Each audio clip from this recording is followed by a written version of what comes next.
Hey, welcome back. Okay, I finally finished the Jeffrey Dahmer Netflix Power Hour show. Yeah, it was good. I hadn't actually sat down and watched something in a while, so it was pretty good. It trips me out though how many movies and TV shows, have a hard on for Jeffrey Dahmer. Like, there's literally millions of retellings about that, and I don't know, there's so many other interesting serial killer stories and all that I don't know. I don't know why people are so wrapped up about him.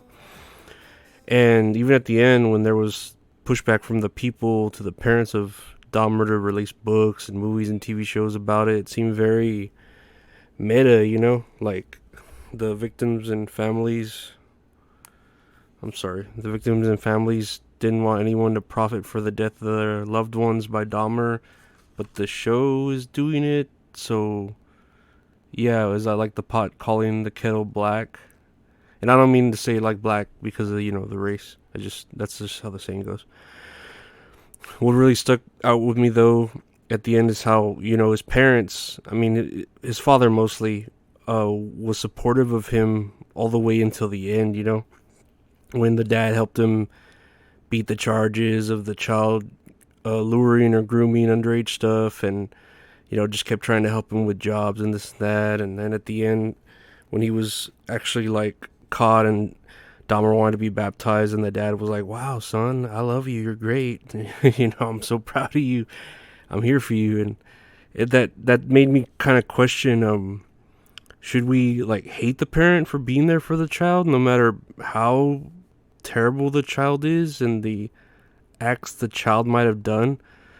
I mean, of course, Dahmer's an adult, and this is kind of an extreme, but are we to hate his father for supporting him, or should we consider him a good parent for loving his child no matter what?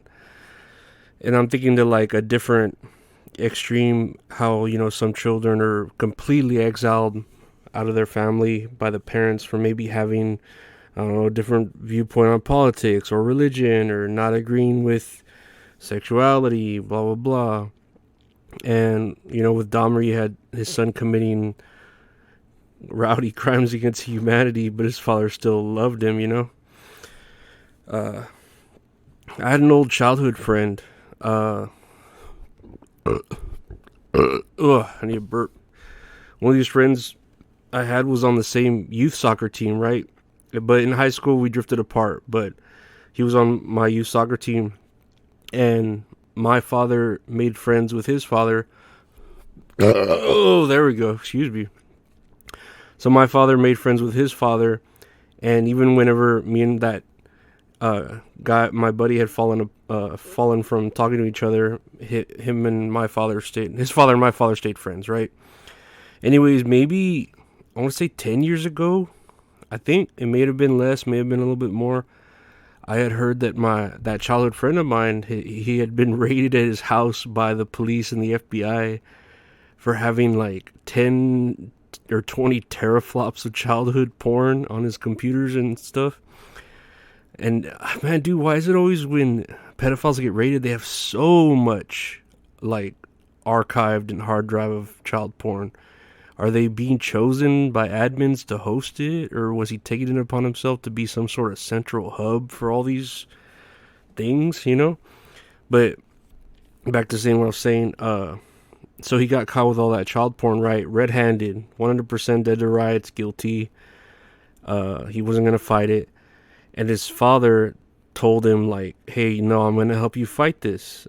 So the father took out like all the money he had from his retirement and any savings he had, and paid for like one of the best lawyers to help his son's defense, and not, I guess, beating the allegations because he's already fucking guilty, but at least to soften the stay of in prison. And again, remember, this guy was completely guilty, so yeah, that's all he was trying to do, was lower the charges for the son and try to, I don't know, like maybe after all this is said and done, give his son an extra chance at life after. I don't really remember or what might have happened now, if he's out of prison yet or what's up, but I know from what I had heard that father of the the childhood friend with all the child porn, he had suffered like a heart attack or some sort of cardiac issue from, I mean, the stress of it, the declining health and all that, and barely had any money to take care of himself. Lost his job because it was like repairing 18 wheelers, so it was really physical, so he couldn't really do it anymore because of the heart issues. And yeah, I mean, now it's like, I don't know. I wonder, is that a good parent but a bad person for doing everything for his son? His son's like a sick fuck. Or is he a bad parent but a good person if he were to just ignore it? I don't know. I guess it's one of those issues where it has to be per your own experience. I guess actually speaking from my own experience, when I had gotten in trouble with police right before I was about to graduate high school, for stealing. If you know my story.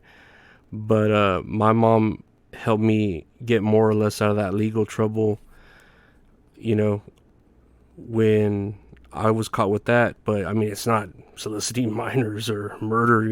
It was just stealing.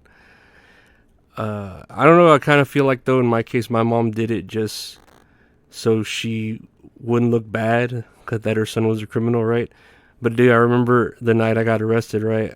I was taken to jail, and they didn't put me in a cell. They put me in like the drunk tank with all the other catches from the night, and it was just like random dudes or drunk people. I think they could be ages of like I was probably the youngest 17, but they probably had up to 40 or 50-year-old dudes. And I was in there for a good amount of time. I got arrested in the middle of the night, and I guess I was in there till like maybe 9 or 10 or 12 in the morning, right? And I guess I was in there long enough for them to bring us something to eat. And I don't recall what the entire meal was, but it was like one of those styrofoam clamshell plates, and they gave me my food, right? And this bigger, older Mexican dude came up to me, and he was like, "Yeah, I'm taking your food." And he puts out his hands, right, for me to give him my food. And I look at him, I say, "All right, you can have it, but I'm keeping the peaches." And right in front of him, I just ate like the little portion of canned peaches that they had on the plate. And he started laughing, and he just took the food, and then he was just calling me peaches for the rest of the stay. It really wasn't a bad stay, being there, like when you see in the TV shows and stuff. And my mother ended up paying the bill, and I was released, blah blah blah. For my charges, though, I was able to, it was like my first offense, and I was a kid, and blah blah. I took that deal where it's like, okay, just don't get in trouble again, be on probation, don't do drugs, and it'll be off your record. And I remember, like, vaguely, but I know it's true. I don't remember all the details because I was more afraid of like my own storyline, but my mom was like romantically seeing that lawyer that was taking my case, and I think she was like a side piece to him, like she was like, "Oh, I'll do these romantic favors for you if you help my son." Like in Forrest Gump, when Forrest Gump's mom's trying to get him in school and shit. And yeah, you could say like, "Wow, your mom hoarded herself out to help you," but dude, she had affairs with the mailman. She had affairs with I remember like one of the most prestigious doctors in town or near one of the other towns, and then this lawyer. So I think she was just thumbing through the yellow pages looking for ass. But well, I guess that's life, right? I mean, we make mistakes, we try and learn from them, and we hope they make us better people. And I'll leave you with the best piece of advice I think my mom ever gave me. One time, I want to say 10 or 12. I'm sorry, I'm always vague on the ages. And we were at a local craft store, right? Like a Michael's or something there in town. And I was buying Pogs. If you remember Pogs, that's how old I am. But I was buying some. And on the ground next to like one of the registers, I found $100 bill. And Picked it up and I told my mom, hey, I found this $100 bill. I'm gonna give them to the workers, like you see in the TV shows, where you give it to the worker and it's like, all right, thank you, sir. Thank you for your, here's a reward or something, whatever. And so my mom was like, okay, great. And she followed me. I gave it to the worker, the $100 bill, and he was like, okay, thanks. And he walked away. And I went back with my mom. We bought whatever pogs I was going to buy. We left the store. And my mom tells me, like, really seriously in the car, you found that $100 on the ground. You gave it to them, and they didn't even reward you with maybe like a $5 toy or something.